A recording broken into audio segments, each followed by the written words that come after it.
Filmke 15. Het meertal van haatwurden. Inleiding. Het meertal wordt vormen troch s of en aan het haatwurd ta te voegen. Daarnaast binnen er ek onregelmatige meertal. Uitlis en voorbeelden maar de s. In de trije naaikomende gevallen wordt het meertal vormen troch een s aan het haatwurd ta te jekjen. 1.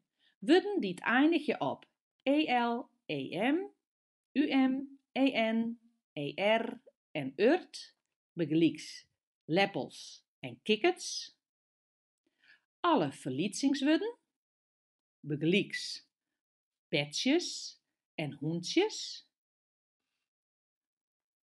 Wurden op ing krijgen bij voorkeur een s, maar kunnen ook en krijgen. Begelijks jerrings, jerringen, mislerings, misleringen.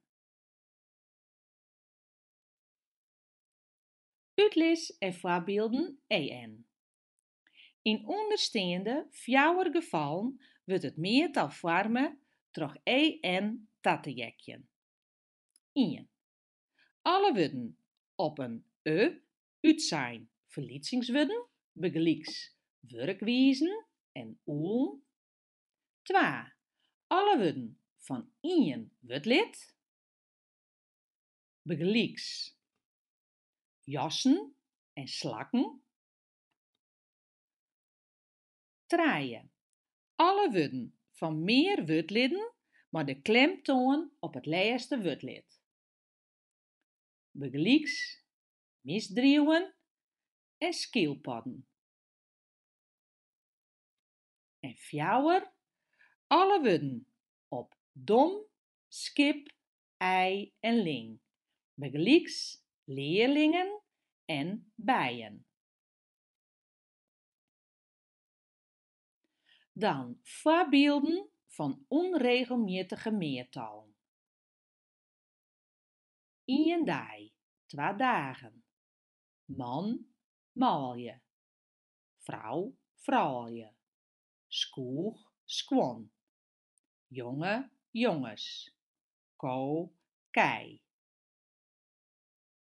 Denk erom, de wurden bijen en skiep binnen zowel eental als meertal. 1 skiep, 2 skiep. Oefenje.